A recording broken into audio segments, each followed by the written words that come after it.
back to the discussion. But enjoying our lunch. I will give the floor first to Steve because he has to leave at 2 o'clock, and I would like to offer him an opportunity to reply and to react to the very challenging questions raised by both Sergio and Kevin. And after I will give the floor to Hernan, and we will open the floor because I know that several people would like to ask some questions or to make some comments. First, Steve. Thanks, Serge. Yes, I'm going, but I'm going to come back because this is a really interesting, critical session. And I you know, again, kudos to the OECD for inviting two well-known people to have a very interesting, good, to-the-point critique on where we're at. I mean, and in a sense, I think everybody here would agree with that critique. You know, as we've said, green growth is about governance and societal change. It's going to be a long-term process and highly political, and perceptions are going to be important, and ownership of the process is going to be important, and drilling down into difficult issues is going to be important, and answering the question how will be critical. Now, I mean, look at this. You have, it's called consultation document, and that is good. But nonetheless, it is a document that says green growth in developing countries, and it's got OECD on the bottom. Now, I think we need to understand this, what it's for. It's bringing together something.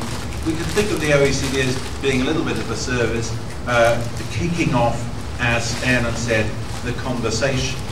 But I don't think any one of us would want a final product of this process to be an OECD document written by the OECD on developing countries. That's not quite right. What we can do is what I've done in Chapter 3 and others have done elsewhere, affirm what people are already saying, affirm what's on the table, affirm the foundations for green growth to provide a little bit of confidence. We can touch on challenges. What I'm happy about is whereas the OECD's own documents on green growth don't even talk about inclusion, at least we've got it on the table here, but we haven't thought it through in all the areas. There are a large number of areas to address, and our colleagues have really helped us to think through, you know, different forms of innovation, how to handle GDP plus, how to handle private sector leads.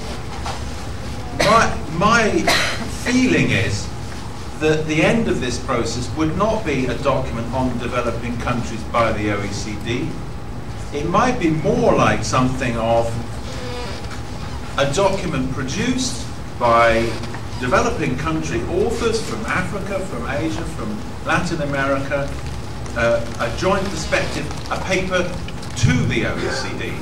They would draw on some of this, but the baton is sort of handed. And if we don't do it exactly like that, we need a product that reflects that kind of spirit. The OECD is open, but it cannot answer all these questions itself. So that would be my response. And how do we help the OECD to turn what they've started into something that is much better owned by developing countries and useful to them, so that in negotiations on aid and trade, you can say, hey, can we take this? So that's my feeling at the moment. I hope to be back a bit later. Thanks very much, Serge, for giving me that chance. Hernan? I don't really want to make any comments. I'm much prepared to hear what people have to say, questions or observations or suggestions from the floor. I think that the comments we've received so far are very substantive and very useful. I agree with what Steve says about the way that we need to kind of strengthen the communication and collaboration aspects of dealing with those ones. Some of the comments I really like. The idea of separate treatment of national and global externalities is a really nice one. Of course, the document as it is can and needs to be strengthened in terms of mainstreaming inclusion and upfronting benefits and those sorts of things. Indeed, the potential for aid conditionality is something that needs to be addressed in chapter 4. I mean, there are other issues which of course will be more contentious. I'm sure other ones will come up from the discussion as well. So at the moment, no. Okay, thank you. So perhaps it's time to open the floor. Sarah, yes, we have a question. You have a microphone.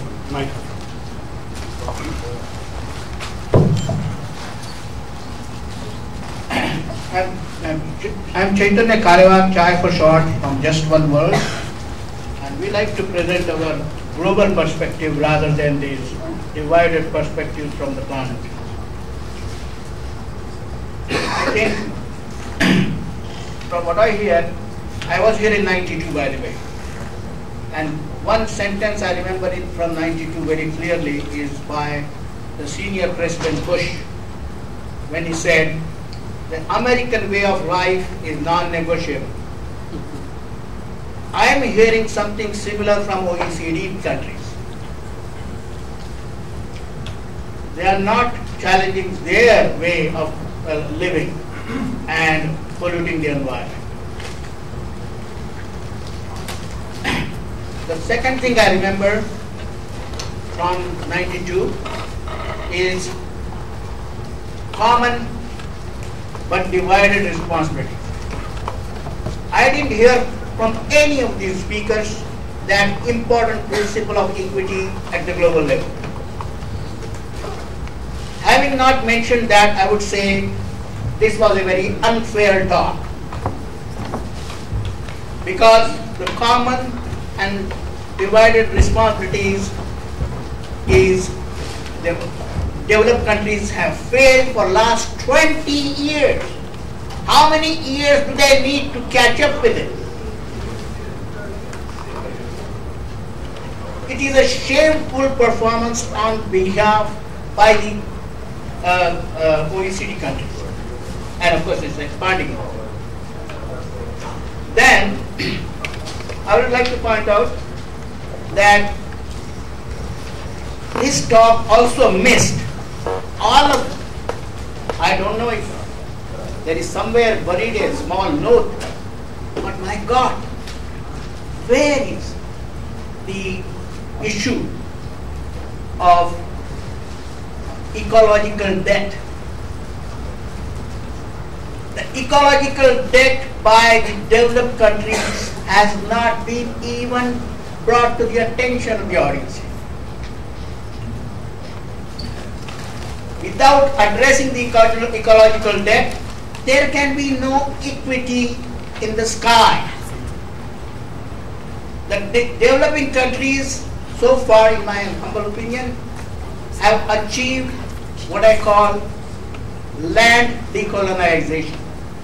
But the sky is still colonized by the developed countries. When are we going to decolonize the sky is a question that nobody has addressed. Then again, if I may continue, carbon is bad enough, but even after Fukushima, nobody has mentioned uranium. We are all today have parts of Fukushima radioactive particles in our lungs, and nobody can deny that. When such is the situation, how can we just keep talking about carbon? I mean, you have got to be blind to just talk about carbon without talking about uranium. And lastly, if I may make another important point, we are the only species that is making the problem on the planet. Look inside. The problem is us. And who are we challenging? Who are we killing? All the other animal species are endangered and join the list of extinct species. And have we talked of that? It has been a very unfair deal in this afternoon in this session. That's my assessment of these presentations. Thank you. Thank you. Other comments, reaction, questions? Dealing with the presentations? Okay. On the left.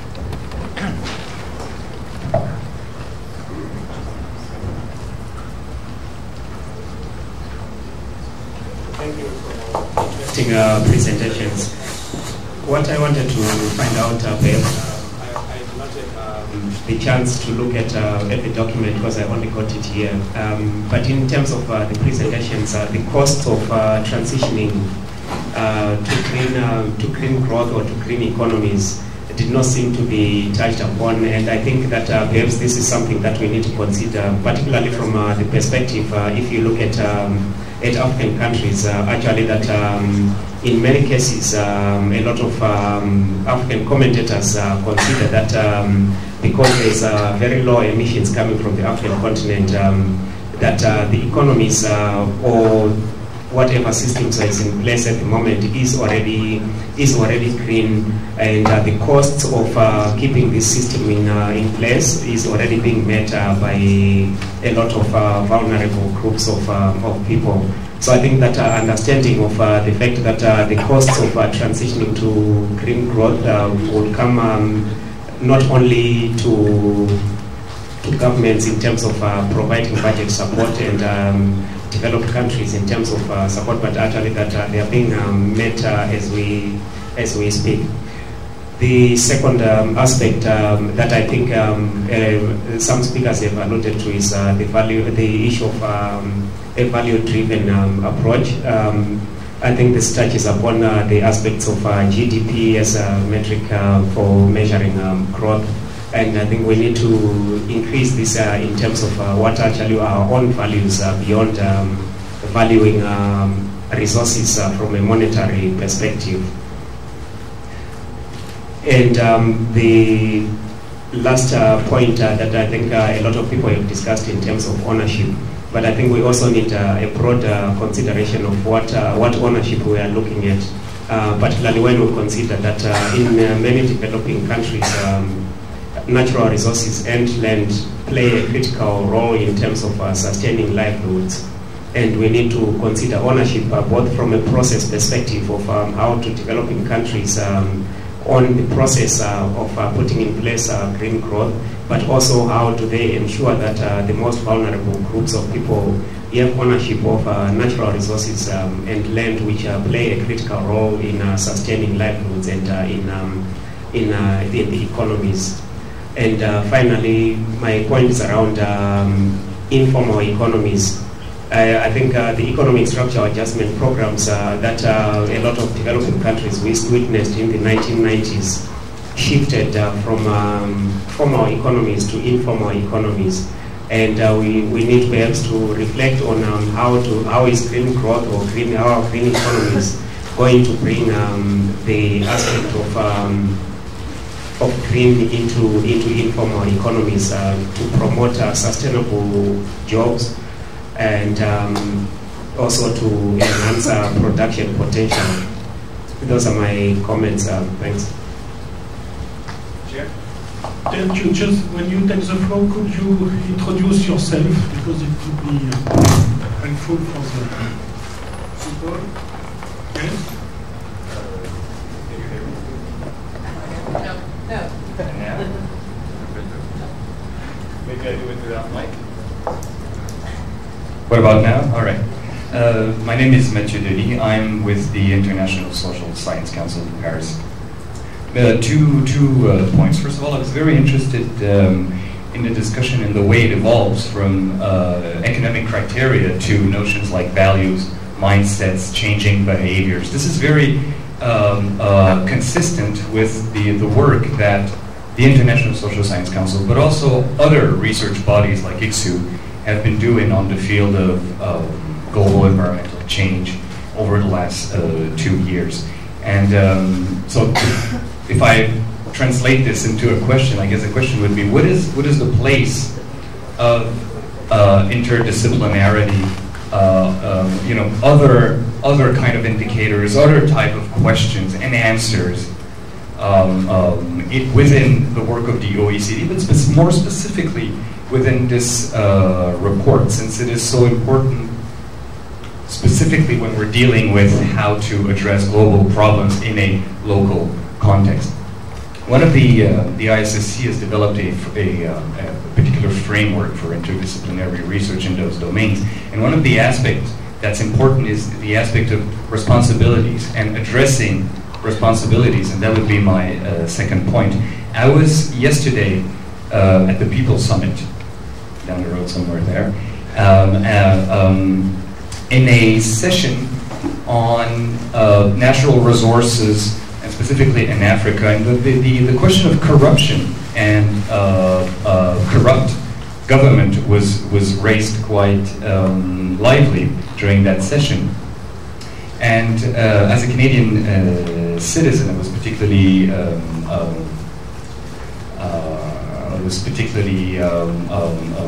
I found this particularly interesting, and I'd like to know.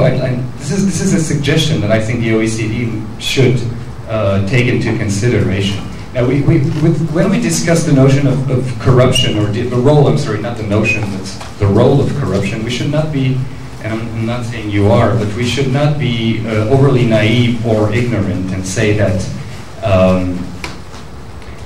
these governments are corrupt without addressing the roots and maybe also the forces that are driving this corruption. And here, I'm specifically referring to the role of multinational firms in the industry, extractive industry, natural resources industry, mining industry. Of course, I don't know how many of you know that, but 75% of the world mining industry is in fact Canadian. And so, and this is something that our Norwegian friends, who unfortunately I think left, and maybe there's some left, know very well, because a company like Barrick Gold, they have decided to stop buying shares of the first firm in gold mining, which is Barrick Gold, because of corrupt practices. I think this is something that the OECD should be dealing with, maybe through the form of an audit indicator, whatever, measuring and denouncing corrupt practices led by multinational firms. Thank you. Okay, another question? The back.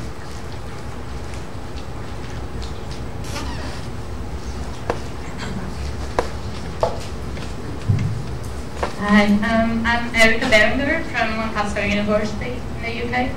I wonder if there's anyone from the Norwegian program still here to answer a question? Because that's a no?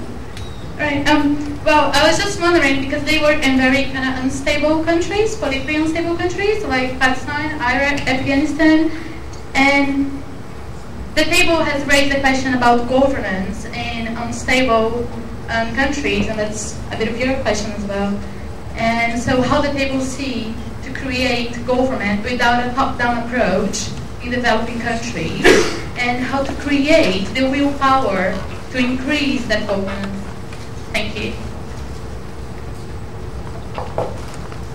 Thank you. No other comments, questions?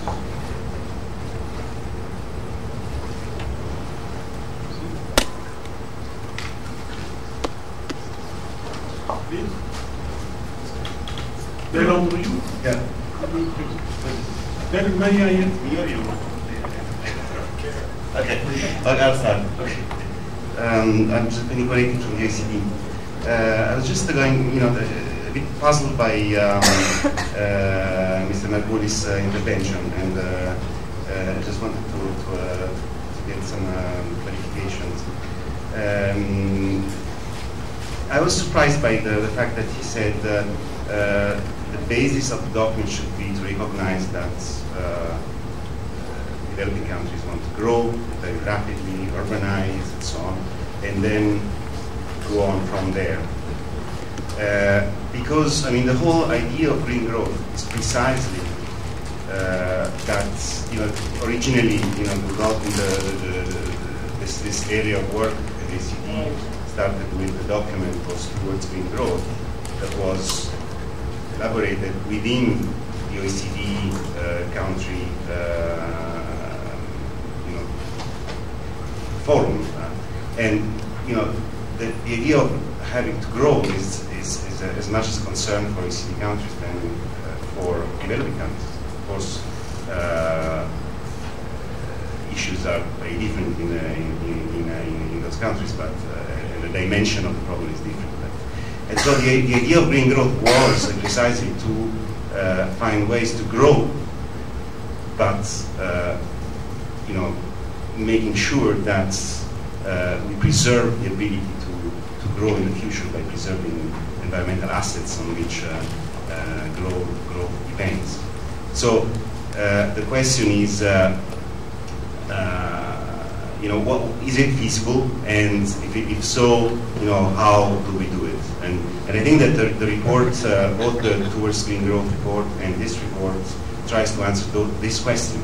So it does start from the idea that we need to grow, and in particular, developing countries need to grow. Now, the point where I'm a bit puzzled was when, I agree completely that the priority for developing countries can be, for instance, education, health, and so on. But in order to address those priorities, you need resources, and resources you don't generate them from happiness, but from marketable goods and services, which are recorded in GDP. So there is, the issue is how do you produce those goods and services that will generate the resources that will be used to address the priorities without, harming the environment and, without creating future bottlenecks in growth. So even though the OECD has been increasingly looking at extending the notion of GDP, beyond just the mere accounting, current accounting practices, and including many other dimensions, and so we completely favor that. In the end, resources for growth will have to be found, if not only, mainly in those goods and services that are currently computed within GDP. So, I did not really understand, why you were first hinting that, the document did not care enough about the willingness of developing countries to grow, and second, how do you think that like diverting or extending the notion of growth to other dimensions could help in the context of addressing the priorities? Let me just give you some comments. I will give the floor to Sergio, and I would like also to give the floor to Delandro. Just on this topic, I think that we have two levels of discussions. One, it is a concept of green growth. And I think that it is clear that for OECD, the concept of green growth is based on the assumption that green and growth could go hand in hand. And I think it is really important for the developing countries because they need economic growth, they need job creation, take into account the demographic trends, but they need also a green growth because they are dependent on natural resources, because they are very vulnerable to the climate change, because they have a problem of addressing better access to energy, to water, and we have to improve, of course, the efficiency of the energy policy and water access. But I think that the question raised by Sergio was more focused on the fact that the report should give more emphasis on how green growth could create jobs, could create added value, could help to support and to boost economic growth. And I have to say that in the previous consultative meeting, we have had the same question raised by the representative of the developing countries. How green growth could foster economic growth. I would like to reply to another question raised by Sergio. It was conditionality and protectionism, but I will give the floor to Bernardo for protectionism. But regarding conditionality of OTA, I don't think that we should use conditionality to promote green. You know that, of course, OECD is very supportive of the Paris Declaration, of the Busan Partnerships on effectiveness, and conditionality is not consistent with ownerships, and we think that we need absolutely a better ownership by recipient countries of their own policy.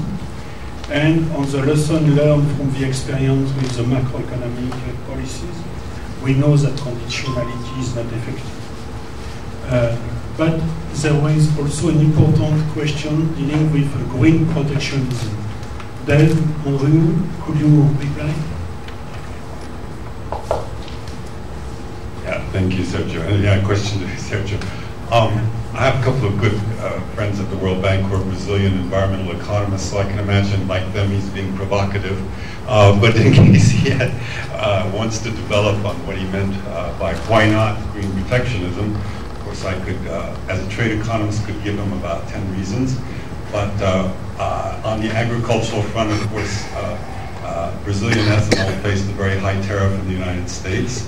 Luckily, for reasons probably more of domestic economic, political economy, that fell away at the end of last year. But I think the whole emphasis in this report on payment for ecosystem services, while I think there are a tremendous number of details to be worked out, it's very important here also where the focus that Ernan mentioned on green capital, on natural capital, means that there should be open markets for these developing. And of course, India and China are now the biggest exporters of both wind and solar power, and Malaysia is taking a large part of the value chain as well as others, so that's being developed. Now, to bend over backwards and think you maybe meant that we should be protecting against carbon-intensive manufacturing, our ideas about border carbon adjustment and so on. Luckily, it's an issue that's died down again. But just again a reminder that there are 2 or 3 disputes before the WTO as we speak, where the precisely renewable energy and the way the incentives by governments were set up are being disputed. So I think you know, obviously, the OECD supports open markets for trade and for investment as a way of furthering this transfer of technology that is so needed, particularly to perform green growth. So, but if you had something else in mind about why not green protectionism, I'd love to hear it. Nathalie, yes? Could you give Thank you. It's just to a point of information to Sergio, just about the work of the OECD on measuring progress, and in particular on measuring well-being. I just wanted to let you know that actually we have been working in this area for more than 10 years now, and we already organized 3 World Forums on the topic in Palermo, in Istanbul, and also in Busan. And measuring well-being continues to be really at the forefront of our work today. We are organizing the 4th World Forum on measuring well-being, and this will be held in New Delhi in October of this year. And we will be holding regional conferences in Latin America and in Africa to prepare for this daily meeting. The second point is about our Better Life initiative. And this initiative, it's really a first attempt to work with international bodies to compare well-being measures. It's a first step, of course, but the framework that we are working on draws on a large part of the team that were identified by the Stiglitz and Fitoussi Commission that was established by the previous French president. So the idea of the Better Life initiative is first, we have a report which is called How's Life, and it presents 11 indicators of different dimensions of people well-being in 40 countries. And the second component is your Better Life Index. And this index is an interactive tool that citizens can use to rate countries according to their own preferences. And then finally, the last point is to tell you that this Better Life initiative, we will be working really hard to adjust it and amend it to make sure that we can measure progress in developing countries also. Thank you. Thank you, Melanie. Perhaps you want to react, Sergio, Kevin?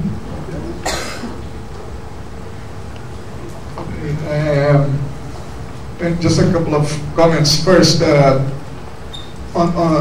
the OECD colleagues, you have raised the possibility of, well, we wouldn't have the logo of the OECD and it would be a country-owned. I think you have, my suggestion here is absolutely leave the OECD logo in there, and this is an attractor for developing countries to read and read carefully and with interest. You know, it's your seal of good quality work. So keep it there. Perhaps you could put something like, I also think you don't like this, but kind of a contribution to the debate or something like this. You know, so they're not preaching, you know, how should green growth be developed in country or anything like this. It's just a contribution to the debate, something like this. Of course, you also will put an executive summary, but okay, so, but it is your work, and that is what we like, so we want to see the OECD standing there. On our colleague who made the intervention, I mean, it was not, I don't know, I mean, I was not a presenter, I was just a commentator, but okay, since it came to the table, I would respond to, you know, this distribution and equity. I mean, you know, yes and no. I'll quote a friend, you know, he's American, Bob Schneider, a fantastic agricultural and environmental economist. He's American from Wisconsin, and he says, I absolutely have no guilt or any sense of wrongdoing for being American and for Americans having developed the way they have and being, you know, business-oriented, competitive, etc. You know, and I started to, I want to incorporate this more and more and understand, listen, okay, you know, countries should really, you know, I don't like very much. I feel uncomfortable even as a Brazilian. In Brazil, as we hear people sitting down and complaining of poor distribution and all of these things, you know, just go for it. And it's not saying that, not being naive about, you know, there is an evil group of people trying to make the world unjust and unfair and unactable. You know, I don't like this. I'm sorry. So let's go for it.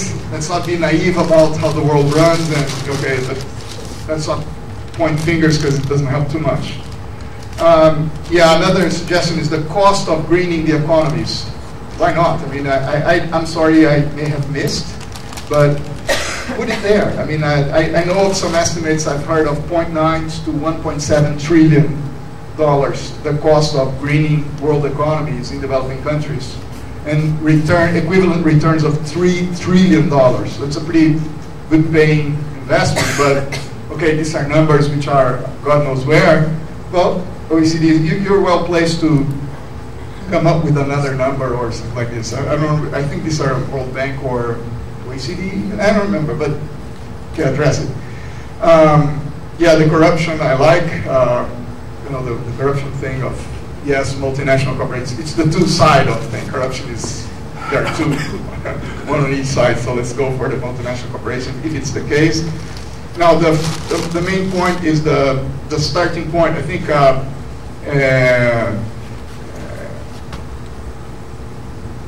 what I want to say is this.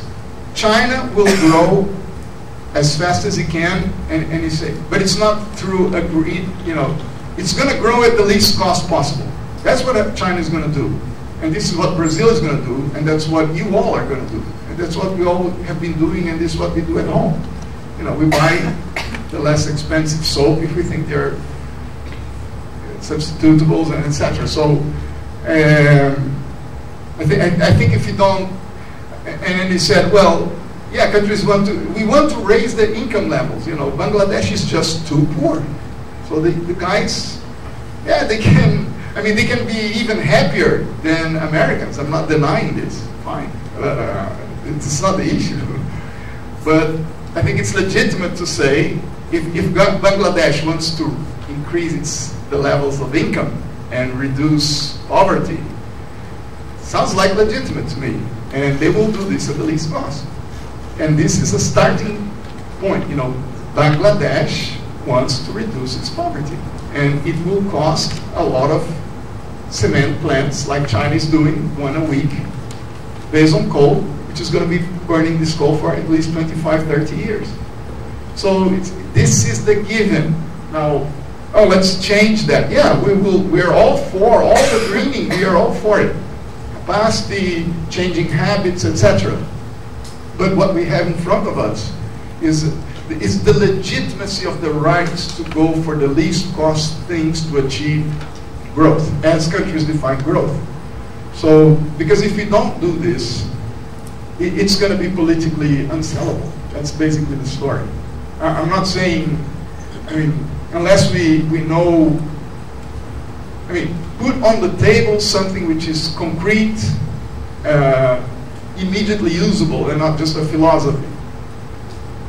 We're all completely open. I mean, just give us the alternative.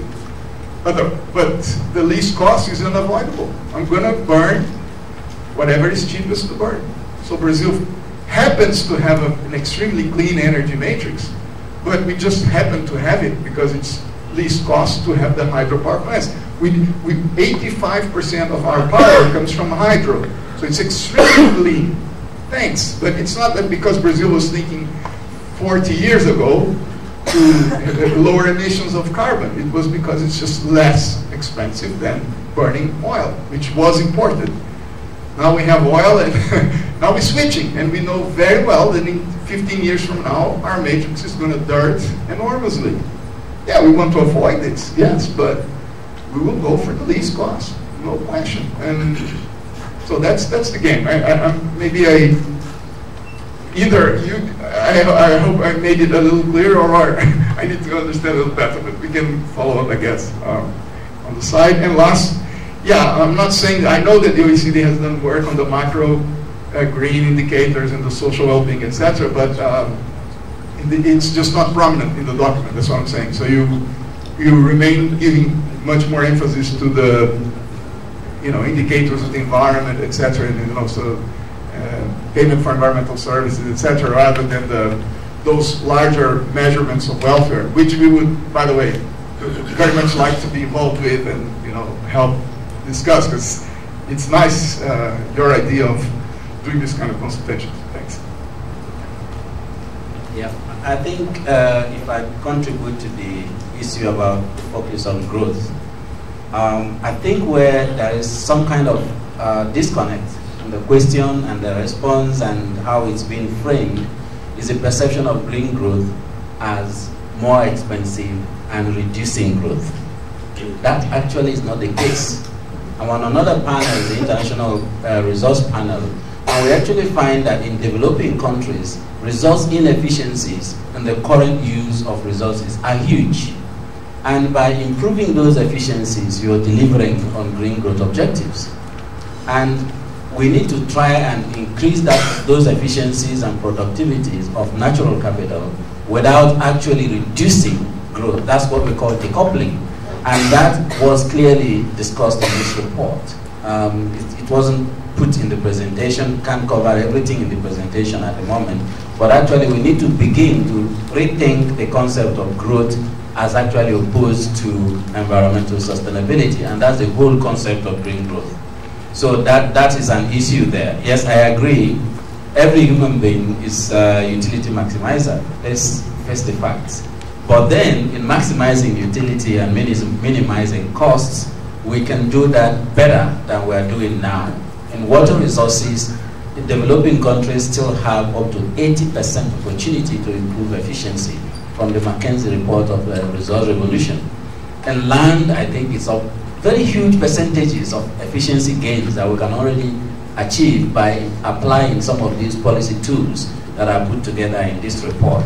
So I wouldn't want us to go thinking that green growth is actually against growth. That's one issue. Then the other issue that was raised here is about addressing corruption from the developing countries' perspective in terms of resource flights and burden shifting. That's actually the greater corruption that needs to be addressed in terms of addressing green growth. Because if you look at the greening matrices for countries, the US, Netherlands, many other countries seem to be decoupling within their own boundaries. But if you look at trade flows in terms of flow of resources and environmental bags, it's actually because these things are being shipped to the developing countries. I don't know what's worse in terms of corruption in those issues. And also the issue of the role of the mining industries and the multinationals. There couldn't be corruption, I can say, in Africa if there were no multinational companies. There would not be corruption if there's no focus on GDP. Because African countries are known as communities, and peer pressure counts a lot. But money pressure is now the main thing, and everybody wants to have it. And people want to maximize access to resources. So people who are in the corridors of power maximize this by aligning with multinationals to rip off the continent. That is really deep corruption. So we need to look at the roots of it. So actually for the Norwegians who are, in presentation saying these countries are corrupt, these countries are, we need to desist from that a little bit because we haven't done the full analysis of it. Yeah? We haven't done the full analysis to be able to make such blanket statements. Overall, I would say that this report is a great start. In my presentation, which I didn't give, my last slide is actually one of the things I enjoy most in reading this report, and all the greening initiatives is opening a space for dialogue. It's making us now to start thinking of alternative framings for growth, how we could become more efficient, how we can become more productive, and even how we can begin to change the dialogue about GDP and so on. And leadership by the OECD in this direction is really very welcome. Thank you. Alan? Thanks very much. I think I'm really struck by how many of the comments are actually about things related to governance. There are issues about corruption, issues about what multinational enterprises do, issues about extractive industries. In the end, they all come down to issues around governance at a national level. And also even linked to the idea of the lowest cost growth. It isn't only about the lowest cost growth, it's also about the highest value from that growth. And that also is very much linked to the governance issue. What are you doing with your high rate of mineral-based growth, and where is the wealth accumulating? Is it staying in national economies? Is it being used for building natural capital? So again, I think that is one issue that we did raise very strongly in the presentations, and it will be a central theme in the report about those kinds of issues, and also about ownership, as you raised, questions around land and inclusive governance mechanisms of natural assets. The only other issue that I really wanted to mention was the question about kind of responsibility for where we're at the moment. That was raised by the first speaker, really. And a couple of times since, we've also, and before, we've also had discussion about how we can't just talk about green growth in developing countries without talking about green growth in developed countries and what's going on there. I mean, I think there is certainly value in terms of our work in identifying where the problems have come from, and indeed where they're still driven from. But it isn't about, it isn't so much about blame or even necessarily about justifying transfers or anything. It's more about knowing what you need to do in order to sort the situation out. I think undoubtedly there is an issue about Sweden going to 0% emissions. I mean, does that mean that there are no carbon emissions in Sweden, or does it mean that nothing that is consumed or used in Sweden was produced by making any carbon emissions? I think it means the first and not the second.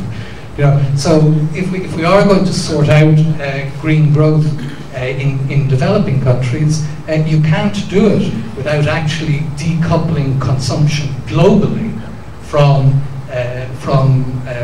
carbon emissions, and that's a really big question, and it isn't one that will be resolved by policies within developing countries. But it's something that needs to be addressed in this report. Policies in developing countries need action on that in order for those policies to be implementable and feasible. Because if the incentives are to actually, if the economic incentives are actually to stay with the carbon intensive models, then it's unlikely to change. Thanks. Thank you, Hernan. I think that we raised the question of the role of international cooperation to support the promotion of green growth policy in developing countries. So now I would like to give the floor to Frank Sperling and Estherine Frodabon. First, I will give the floor to Frank Sperling, who is the Chief Climate Change Specialist in the African Development Bank and the team leader on green growth. Frank, you have the floor. Thank you. I guess for everybody here, it's great that you're still here. It's a long discussion on green growth, but I think it's a very important and worthwhile discussion.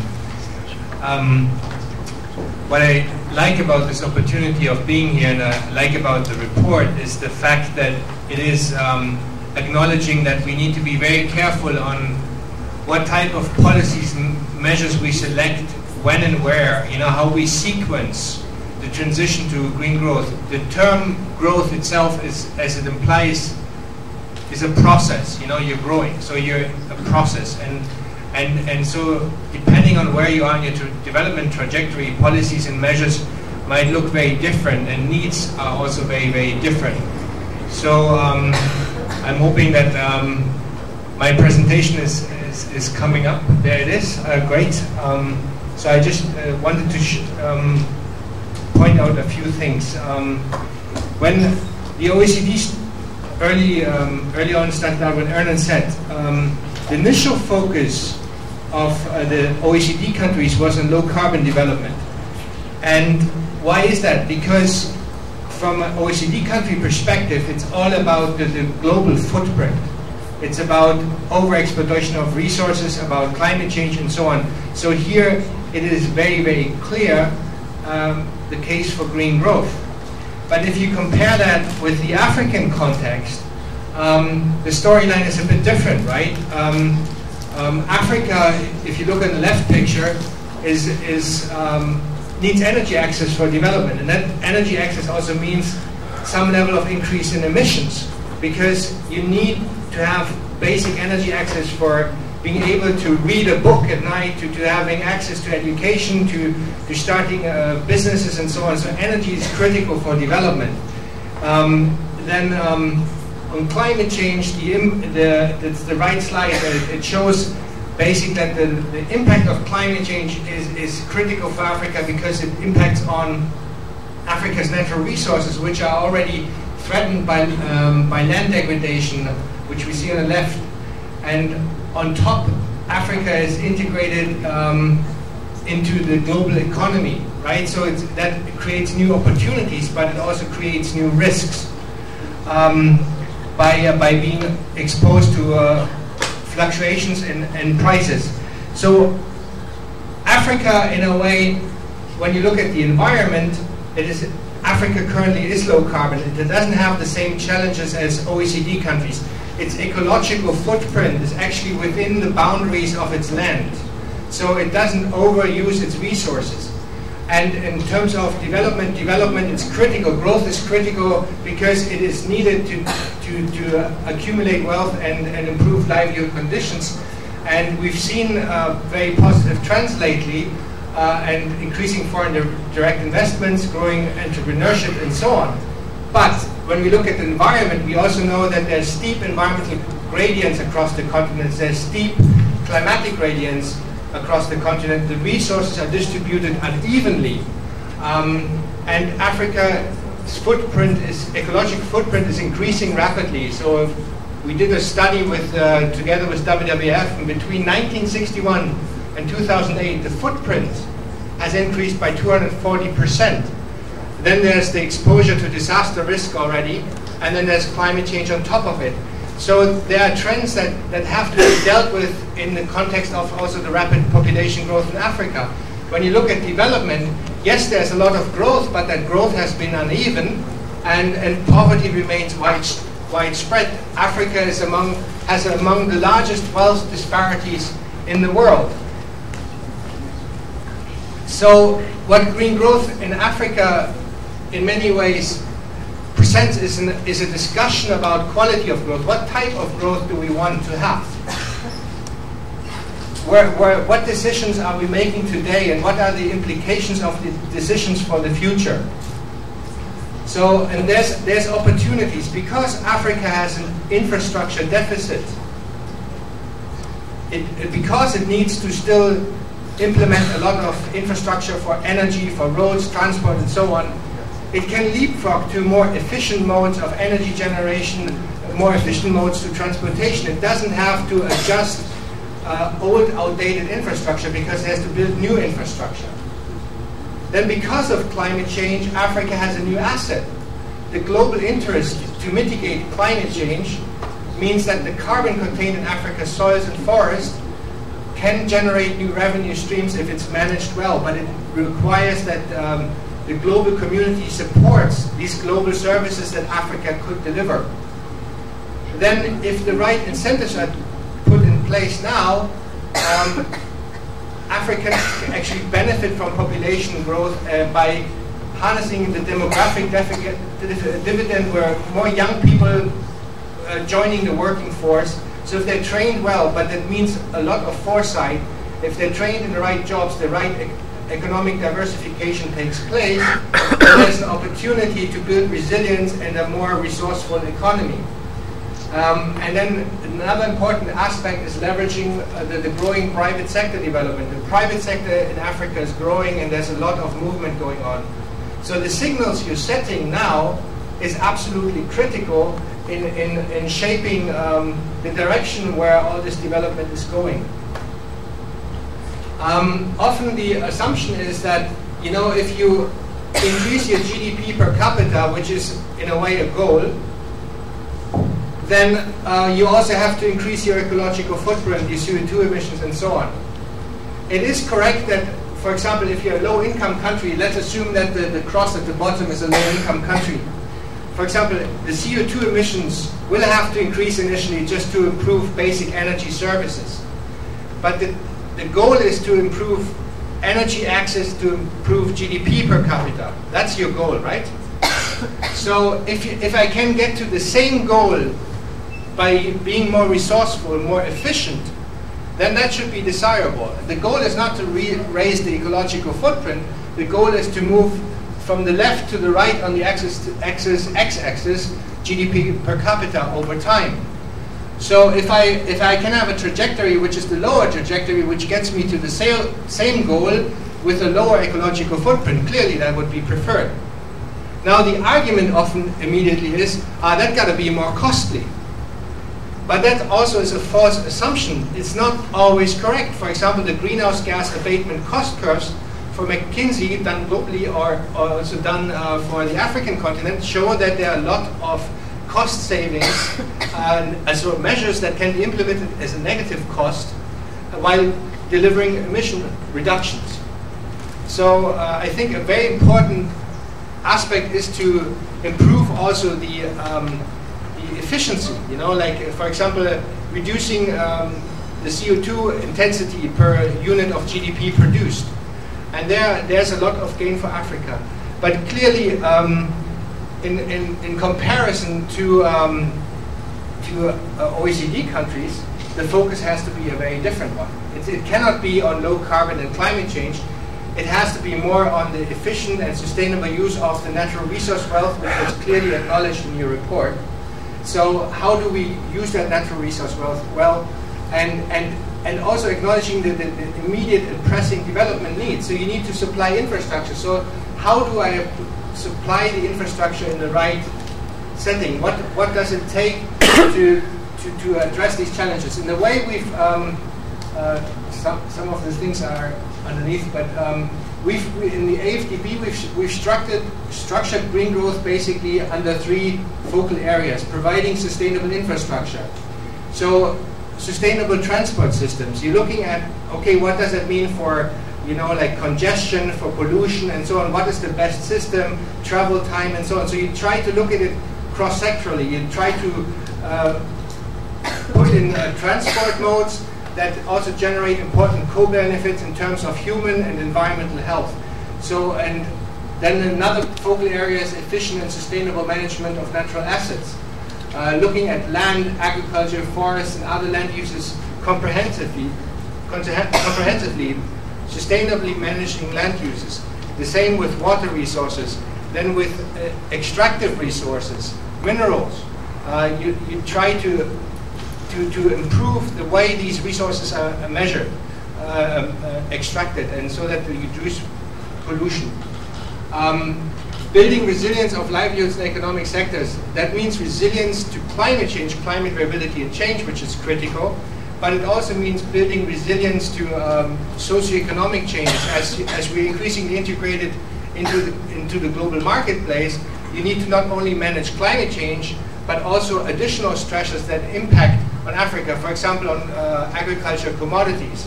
If you have price fluctuations and climate change on top of it, you need to really comprehensively manage these risks. So green growth means basically trying to figure out development pathways that get you to your development goal in a more efficient and sustainable manner by looking at the type of options that you have at your disposal. And then you look at it from an economic cost perspective, but also in terms of the impacts of your natural assets, in terms of the impact on the resilience of livelihoods in economic sectors. So you try to really have an analysis up front. It's not about individual project solutions, but it's looking at the big picture, how your individual project activities form a picture overall that becomes more green. I don't want to go into this in detail, but there's a lot of funds that, for example, the African Development and also other international institutions have that represent building blocks for green growth. The challenge lies now in helping countries to use these funds in a more integrative measure to improve access and to help countries shift and transition to green growth solutions by helping to providing support that address the upfront investments that are sometimes needed to move towards measures that overall are actually cost efficient, but sometimes the upfront investments hinder you to move to these measures. So if you can help meet these upfront investment costs, that's already an important step. We've distributed a set of the publications also, and we're looking forward with OECD and other partners of working together and seeing how green growth can be tailored to the specific development circumstances of countries. So we need to really enter into a dialogue and see what it takes to move on a green growth pathway for industrialized countries, but also what it takes to move to a green growth development pathway for low-income and middle-income countries. The trajectories are different, so the measures and policies also have to be different. Thank you.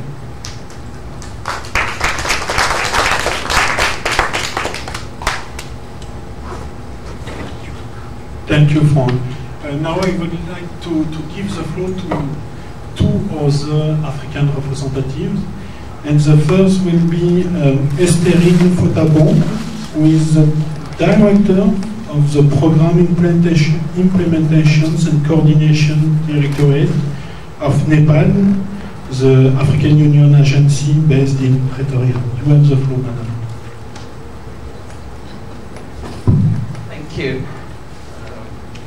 Good afternoon. I would like to thank the OECD for inviting us to this side event and to give us an opportunity to share some preliminary remarks on the report, as well as some views on how we see the discussions on green economy going forward. I think a lot has been said since the first session, with coming from the economic growth perspective, and I think the report does a good job in giving the if you like, theoretical basis for arguing for green growth. Now, and I think a lot of the comments that have come from the floor has highlighted the issue of governance. Now, one of the areas that we think could be strengthened in the report, and which we feel is of critical importance, is identifying the roles of the different players. I think today we've discussed a lot about the what of green growth, what it is about from the perspective of those who have written the report and from those who are here. And I think there has been kind of general agreement in terms of the need for green growth, but for different reasons. From the OECD side, one would do the argument that is coming from low carbon economies, while from the African side, we're looking about efficiency in resource use. I suppose the question we need to ask and strengthen in such a discussion is, how is this to happen?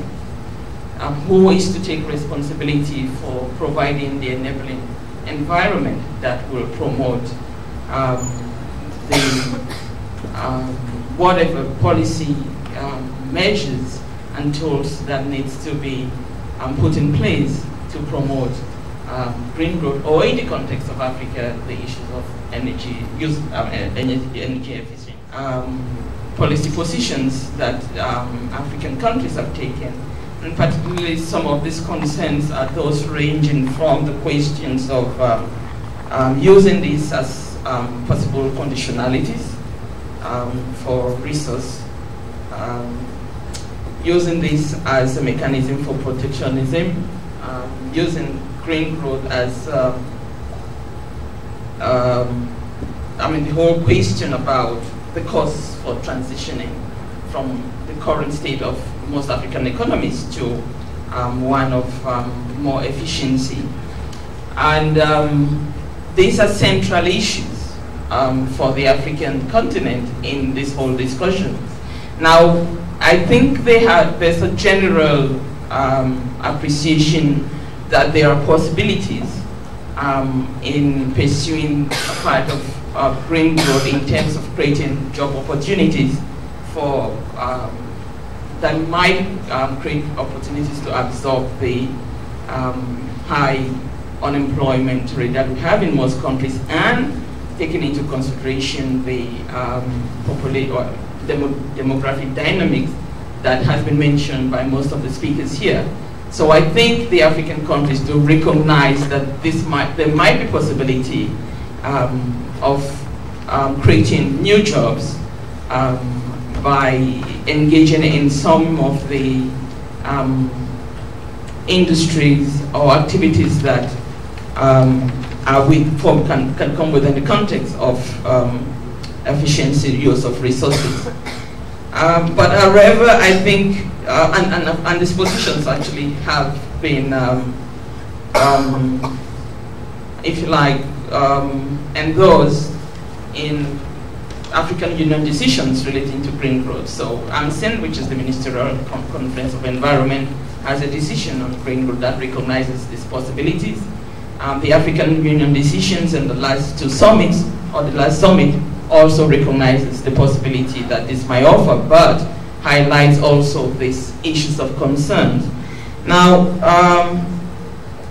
from the discussions that have happened today, well, since the beginning of the session, we feel that there have to be more ownership of this kind of report. And I think one of the speakers, yes, they mentioned that this was an initial draft, and we would like to see that if we are talking about, promoting a framework for developing countries for green economy, there should be much more ownership coming from the developing countries themselves.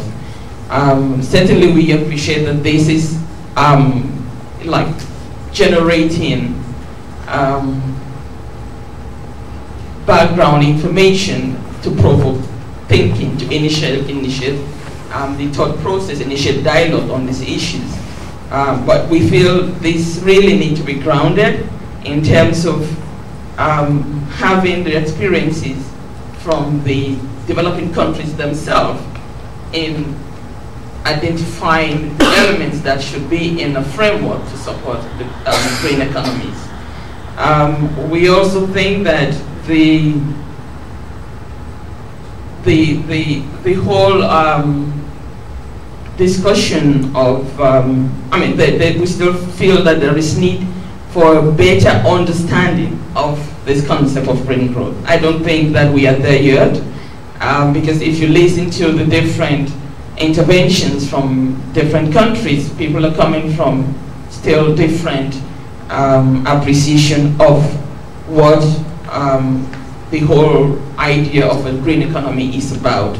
So I think we still need to have platforms that can facilitate discussions and consultation, so we can have at least a common understanding of what this green economy concept is about. Because if you don't have a common understanding, it's very difficult to develop a framework that one can imagine will be implemented by countries across board. Obviously, we do appreciate that development, developing countries are in various stages of development. And so you cannot have a cookie cutter prescription to what needs to happen. However, having a framework that can guide countries to have better planning, to have policies that can support green growth is a useful endeavor. And so we will be suggesting, or we would like to suggest to the OECD that they should work with African institutions to further engage in the process of consultations, so that we can enrich the basis for developing this framework. And that at the end of this process, this document will be owned by the developing countries themselves. They can recognize themselves in the framework that will be the final outcome of this exercise. So we will suggest that there is strong engagement with the regional institutions, and in this case, the document says developing countries. It doesn't say Africa, but in the context, I'm speaking from an African perspective. So my suggestion will be that there should be engagement with OECD, with African regional institutions, and in this case, the Nepal agency as the technical body of the African Union is well placed to collaborate with OECD to be able to facilitate further discussion on this subject. We also think that because of the different understanding of what the green economy is, perhaps it will be useful to also have some cases, some evidence documented of what is happening in different African countries that can help influence the development or the further development of this framework. We feel also that it will be very necessary while we do this evidence-based kind of documentation analysis, that we should look at the capacity needs that countries will require to move towards a green economy.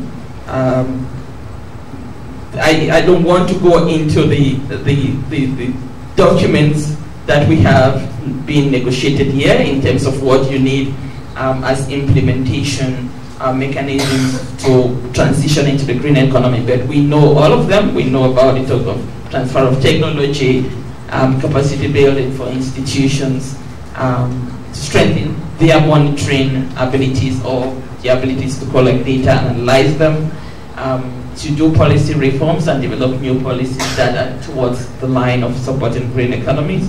So we know about all of these issues, But I think the first step is really to get a better understanding of it, to get an ownership of this concept. It shouldn't be seen as a foreign imposed idea, but it's something that the countries themselves appreciate as useful for them to use it to better use and manage their resources, but also as an opportunity that can drive inclusive development in their countries. Thank you.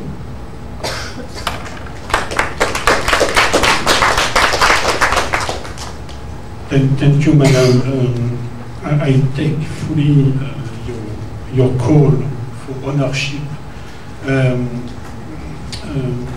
For me, this process, this preparatory process of the report is not only an opportunity to improve the framework, it is also a unique opportunity to open the dialogue with the developing countries regarding green growth. And I hope to meet my dear friend Dr. Mayaki in Rio, to invite NEPAD to be on board, because we would like, with the support, I hope, of the African Development Bank, to organize 2 meetings in September and October in Africa, to have an opportunity to discuss this green growth report with African countries and regional organizations. And I hope that the NEPAD will be on board. Let me now to invite the last speaker, Mr. Moses Rugema, from the Rwanda Permanent Mission in New York, to present the Rwanda National Green Growth and Climate Resilience Strategy. You have a PowerPoint presentation? Okay.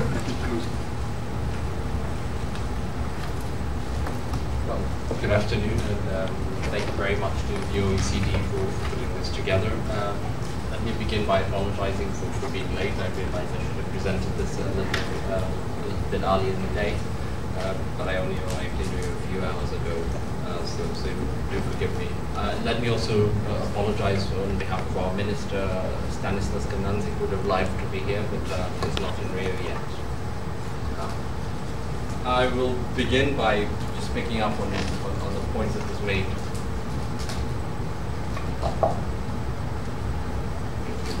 I'll just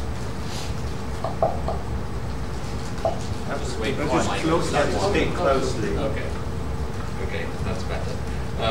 I'll just pick up on the last point that was made on the importance of institutional cooperation between NEPA, the African Development Bank, and the OECD. I think that's very important in taking a lot of these initiatives forward.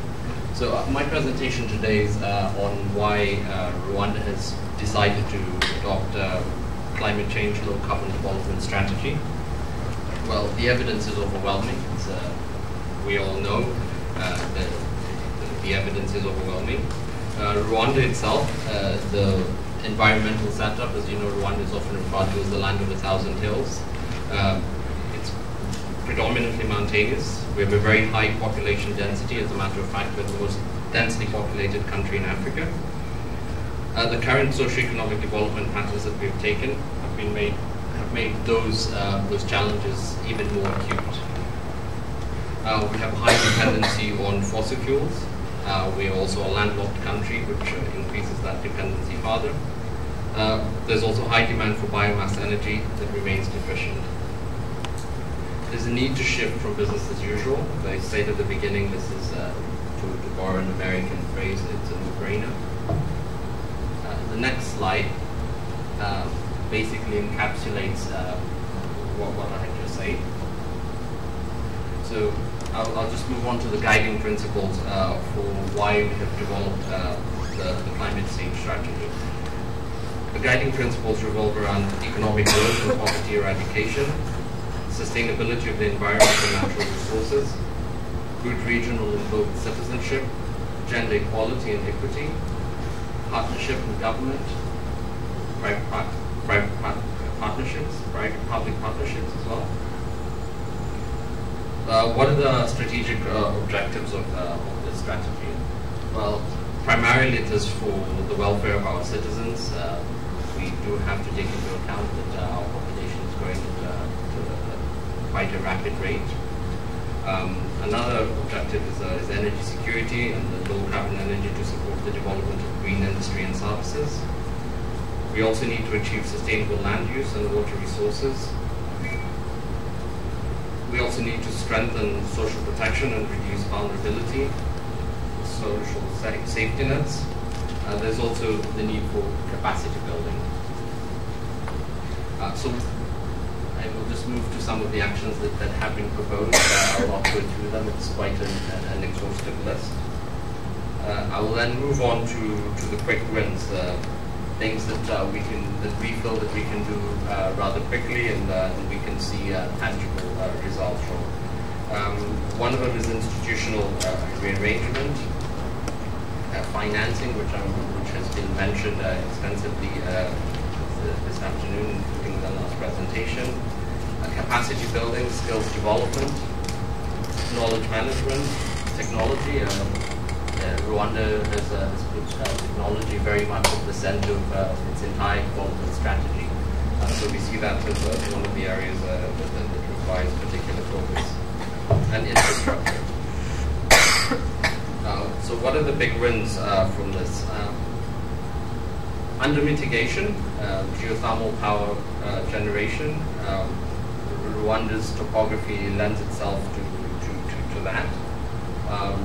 There's a reduced dependency on inorganic fertilizers, and also putting in place urban planning and other initiatives. Under adaptation, we have irrigation infrastructure, a robust road network, and the Center for Climate Development. The enabling pillars would be effective institutional arrangements. We have REMA, the Rwanda Environmental Management Authority, which is leading this initiative in Rwanda. Integrated planning and data management, technology again, capacity building and knowledge management, tapping potential funding sources. The Environment and Climate Change Fund established to channel climate, environment and climate change in internal and external funding, and partnership with internal and external private sector actors. What is the way forward in order to help us achieve and put this strategy into operation? It's harnessing the quick wins that I have gone through, integrating the strategy into the national medium and long-term planning framework for the EDPRS. We have just articulated our second generation EDPRS, which is the Economic Development Poverty Reduction Strategy, which takes us up until 2018, and our own development strategy, Vision 2020. We will also need to build up relevant partnerships for implementing the strategy, which leads me into the point that I began with, the importance of walking the different institutions, the African Development Bank, NEPAD, and the OECD. So, thank you very much.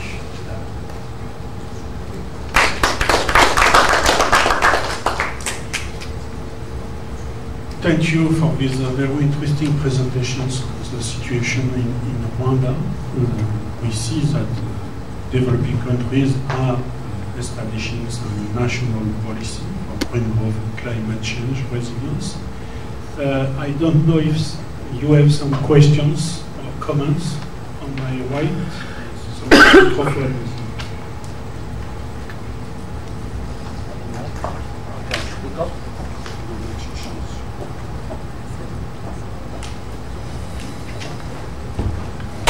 My question basically crystallizes some of the comments that were made by my colleague in the morning. Listening to the Africa Development Bank and now the one from Rwanda, I'm really sitting here wondering what is green about these strategies. Is this not? Do we really need a green rhetoric to do these in countries? Because that's just the right thing to do for the African Development Bank, for Rwanda to make best use of resources. So is green growth equivalent to improving efficiency and doing just the right things? Because why I'm asking this is that it does seem as if we now couch policies green and then access green funding and other things. So what's the difference between efficient growth, which every reasonable economy should be doing, and green growth. That's one. And it's not meant for the AFDB or Rwanda, it's just the general thinking. So that's one issue. Then the second issue that's associated with that then is how do we, if you look at countries like Brazil, the energy infrastructure of Brazil, their carbon emissions got green about 40 years ago without any policy, simply because they were looking for efficient ways of generating power and so on. So how do we really square up efficient growth and green growth? That's one question. Then the other question is about inclusiveness and new forms of partnerships that needs to be developed. One of the pillars of green growth is about taking care of including all the actors. And the current platform we have is bilateral relations between countries. And the negotiations we're having there, the real actors who are actually affected by sustainable development and so on are not in the room, because these are governments sitting there, policymakers, talking about the same issues. And just yesterday, Jeffrey Sachs and a team of renowned economists were talking about, look, forget about the governments. Now, let the private sector move forward, and then they will follow. And we have seen a lot of development paradigms where this has taken great implications.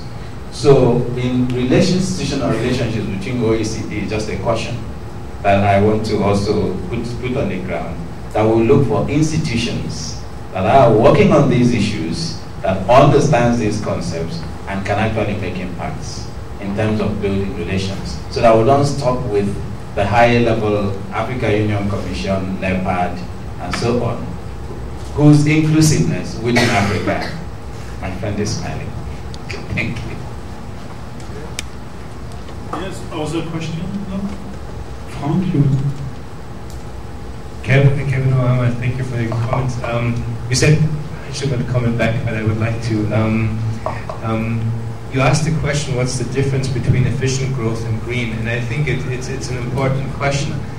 But to judge efficiency, you need to also ask efficiency of what? You know, like, is it just efficient use of economic resources, but also, or would it be also efficient use of your natural capital? You know, so like, what do we measure to judge our success?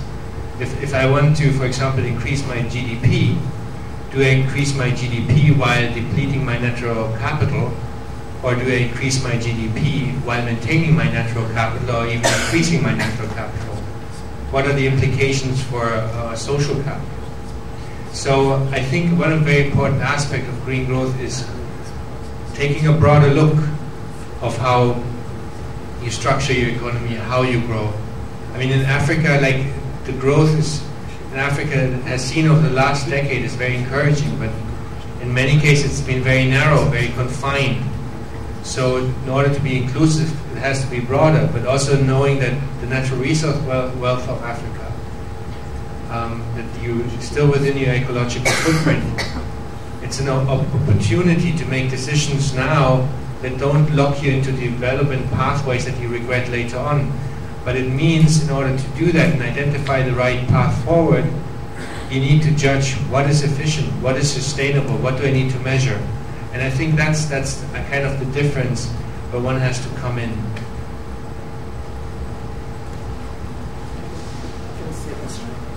Yes. Thank you. Kevin and his laughing respond to that question, but I think the question of inclusiveness and the new forms of partnership that Kevin mentioned are very important. But I would like to think that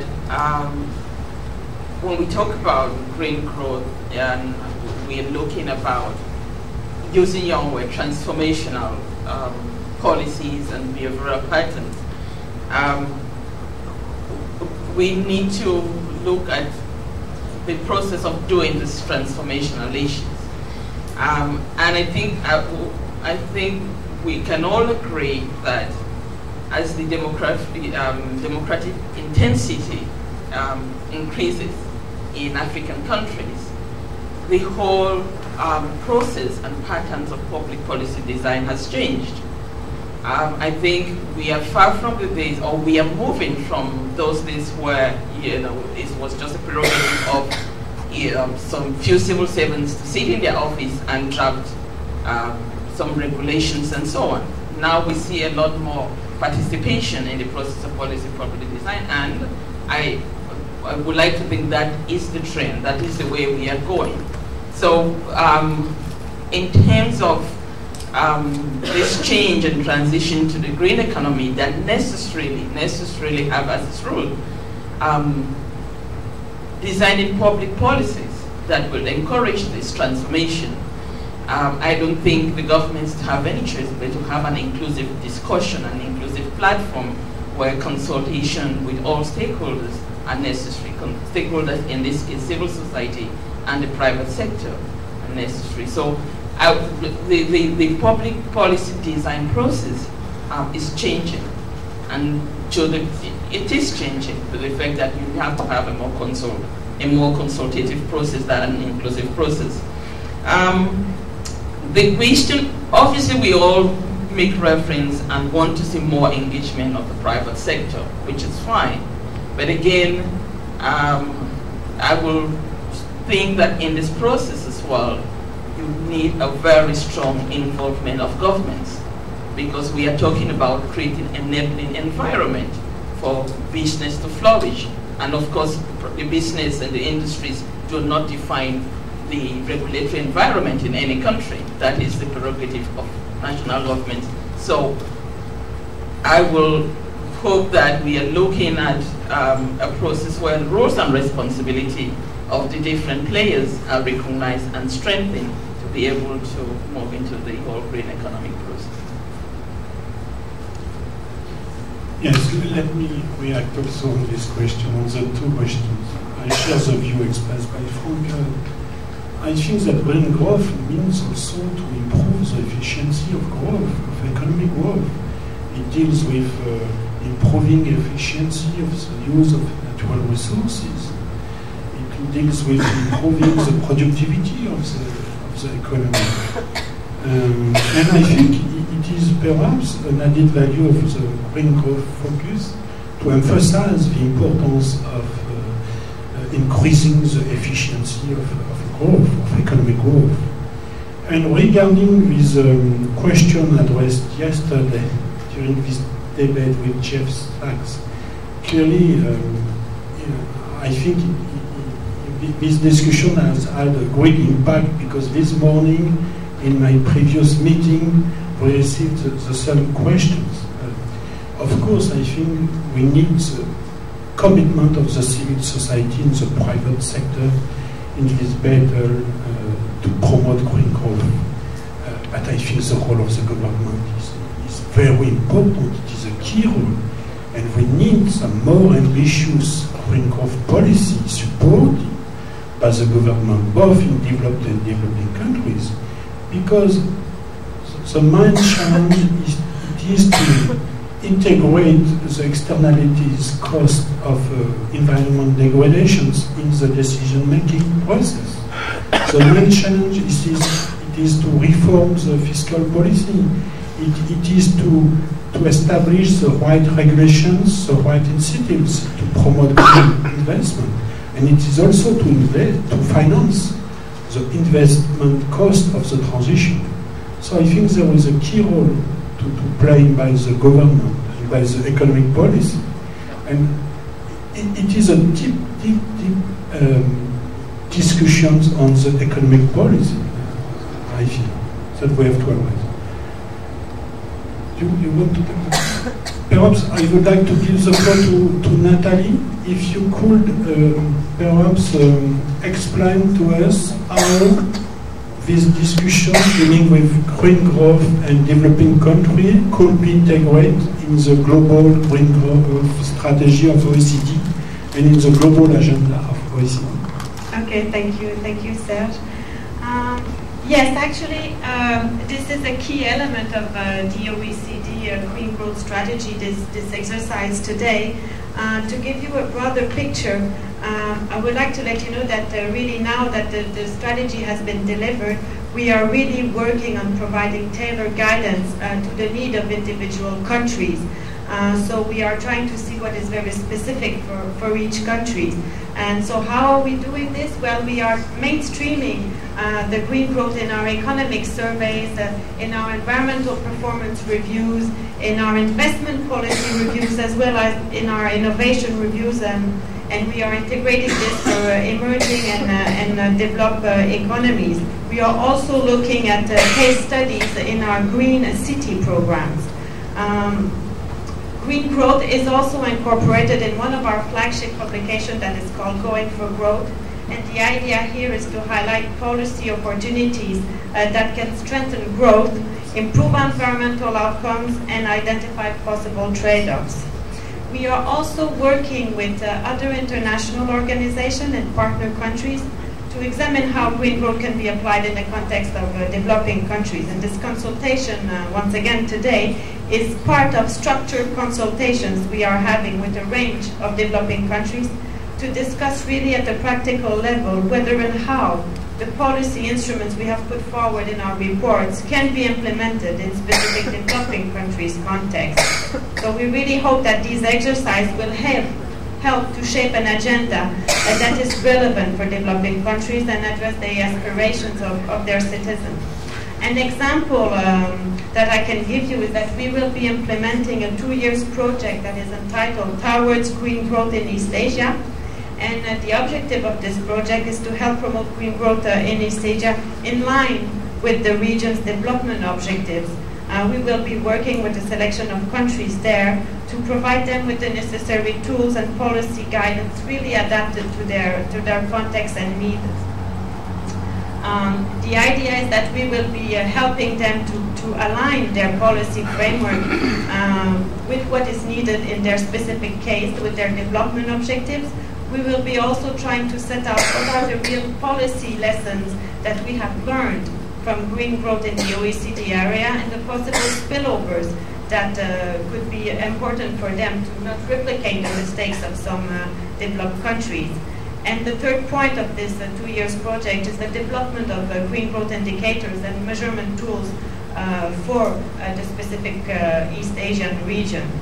The second point I would like to make is that we are also integrating green growth in sectoral and issue-specific work and to cover key areas such as energy. We just produced a report with the International Energy Agency on what green growth means for the energy sector. We are looking at food and agriculture, at green innovation, investment, the greening of industries, green jobs, and what are the potential there for minimizing the inequalities and the distributional consequences, and of course biodiversity, water, and rural development. Thirdly, we have a new vehicle now at the OECD, which is called the Green Growth and Sustainable Development Forum. The idea is to examine within this forum cross-cutting sustainable development and green growth issues and to facilitate the knowledge sharing of policy analysis and experience among countries and sectors. And we think that this is a valuable tool for policymakers around the world.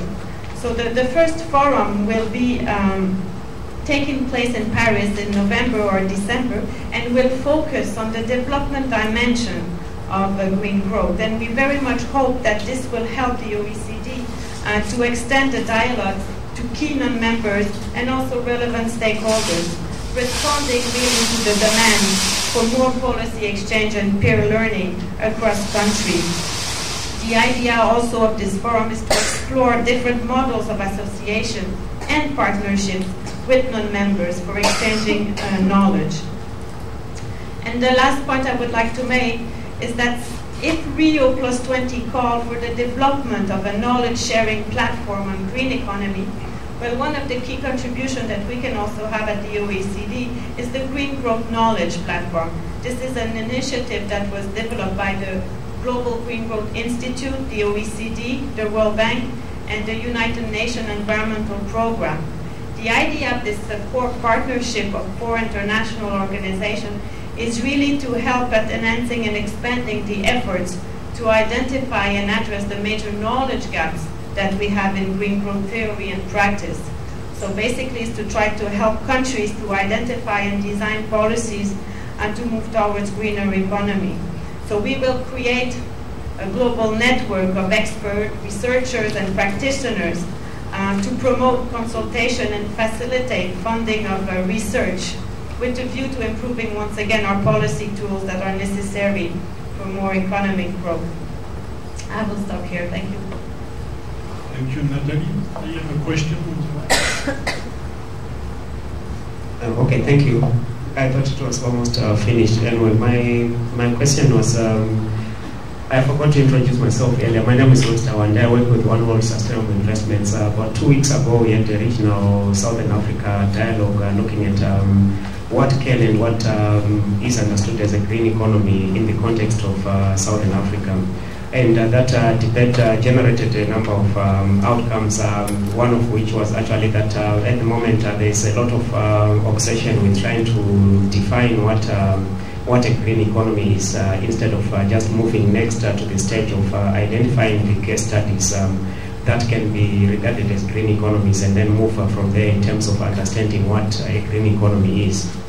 The one point that I wanted to raise that I have a feeling that has not been addressed here, that came out prominently in that debate, is that the discourse on green economies is coming at the same time as a lot of countries are in, well, there's an economic crisis happening at the moment. And there's a general trend in terms of, if you look at Europe, for instance, the increased role of the state in making sure that economies don't deteriorate. And this was a key question in terms of the African continent. For Southern Africa, for instance, what is the role of the state, particularly from a developmental state perspective, when we look at green economies? How can we couple this, the potential increased role of the state in facilitating green economies that promote equitable growth, that are pro-jobs development, that support the informal sector, and also bring the informal sector into contributing towards the national economy.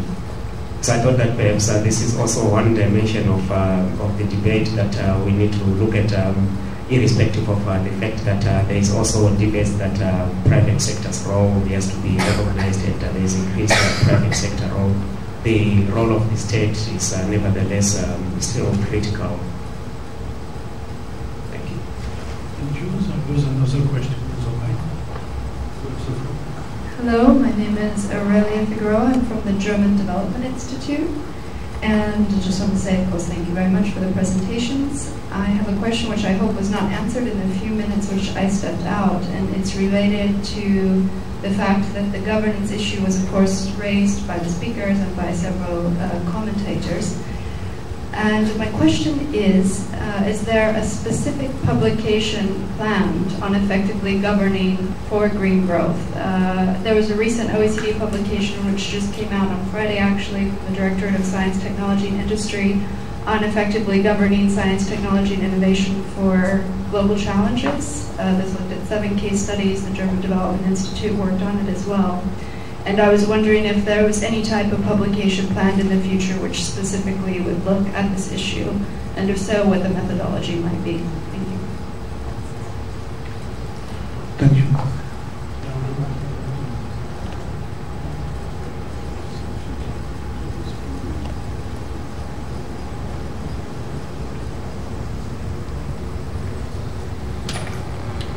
Okay, thank you very much. Just on the last point, just to say that actually there is a piece of work that's going on by the Development Assistance Committee at the moment on looking at particular aspects of green growth and how they relate to poverty reduction. And there's 4 areas of work that are being, that specific guidance is being prepared on. One of them is increasing welfare from natural resources, revenues and welfare from natural resources. The one is policy coherence for development, one innovation and technology, and the fourth one is on governance. So, but that will be more guidelines targeting the members of the Development Assistance Committee who are donors, but it will be targeting them and how through their cooperation programs that they can support governance or good governance, inclusive governance for as a critical factor for green growth's impact on poverty reduction. Is that Hannah up there? Sorry, I didn't recognise. Were you looking for the floor? No, not really, but I'm chairing that group, so we hope to provide a really useful resource for people in this area in due course. Hopefully 6 months within the next 6 months. Hannah Ryder from the Department of International Development. Thanks very much, Hannah. I don't know, Serge will sum up, I think, our discussion. There are just a number of issues that I just wanted to list more than go into at all, that I felt came out and that we really need to address as we go forward in terms of the report. I think there's a very clear message that we need to strengthen the whole issue of inclusion and growth and poverty reduction, and we need to mainstream it more through the report. I think there's still a feeling that it's overly focused on environment, I think, rather than on outcomes for citizens and for poor citizens. And that's going to be about, yes, stressing the need for growth, about upfronting benefits, about new jobs and employment opportunities. I think the other issue that came up was about, another important issue that came up was about the competition for the use of resources. So choices about what governments are spending their resources on and what they're using them for, and indeed the question linked to that in a way about aid, and is there an issue around aid conditionality in support of green growth, and that's something that we were asked to deal with specifically. To link the question of green growth in developing countries with green growth in developed countries. That is an issue that should be in Chapter 4, and we obviously need to strengthen it. I think it is addressed there to some extent at the moment. And linked to that is the whole idea of changing consumer behaviour, not only in developing countries but also in developed ones. Financing the costs of transition, both at the level of countries and at the level of poor and vulnerable populations. So there's questions there around aid and other resource transfers, and also I think there's questions about instruments like social protection as part of national green growth strategies. Also the need, I think it was an interesting comment that came about the OECD's capacity and expertise in the area of natural resource management, but the issues around carbon are complex and more difficult, and need to think about the differences between managing for national externalities and managing for global externalities is one that we have to address. So that again is an issue for both, I think, chapters 3 and chapters 4. There was also a strong call to bring in other players to try to have a more inclusive discussion of green growth, and I got the impression that greater inclusion was to be at the level of us and what we are trying to do at the moment with the report and the kind of debate at the level of us, but also I think the idea of inclusion as something that governments and their national stakeholders need to sort out as well. Clearly felt to be an important role for the private sector, but also a very important role for the public sector, for the state. I think both of those statements were made clearly and strongly, and presumably that they're not incompatible in any sense. And we've heard a desire for greater collaboration between the OECD and NEPAD and the African Development Bank, which I think is a very good start, and hopefully we will hear more opportunities for collaboration maybe from country level as well, so as not to stay up at that higher level that Kevin was, or not stay up there only at that higher level that Kevin Moran was referring to. I think just the last thing to say about the whole question of the ownership of the report and the desire for it to be something that is owned by developing countries, and green growth shouldn't be seen as a foreign concept. I think that's very true and very valid, and we really need. Steve, I think, suggested that the report should perhaps be written by someone else other than the OECD. But on the other hand, I think we have to remember that there is an OECD green growth strategy. And one of the intentions of this report, of the Green Growth in Developing Countries report, is actually to feed into that OECD green growth strategy and to make it more global and more relevant for more of the countries in the world. And that's a perfectly legitimate objective. So it has to be owned by the OECD as well. And actually, I think those two things fit well together, because then it is a process of outreach. It is a process through which developing countries can influence the OECD and the discussions that the OECD promotes with its members on their policies as well, which I think is an important part of this report. Anyway, those are. I'm sure there are more. That's not intended to be comprehensive in terms of everything that was said, but those are things that really struck out for me in our discussion today. Thanks. Thank you, Arnan. I think it is time to close this meeting because it was a very long meeting. I would like to inform you that we will organize on the 22nd of June in the EU Pavilion another event dealing with green growth and developing countries. This event will be a high-level event shared by the Secretary General of the OECD, Angel Gurria, and with several ministers involved. At this stage, we have the confirmation by Colombia, Cambodia, Ethiopia, Rwanda, and Norway. The flyer for this event is on the back of the room. I would like now to thank the organizer of this event, and especially the International Institute for Environment and Development. Thank you a lot for the organization of this meeting. I would like also to thank the volunteers, because they played a very important role for the management of this meeting. And thank you, of course, for all of you to attend this meeting. I think for us it was very, very helpful, with a lot of fruitful comments and questions, sometimes very challenging, but I think it is really useful. And I will wish you a pleasant day. Thank you again. Bye-bye.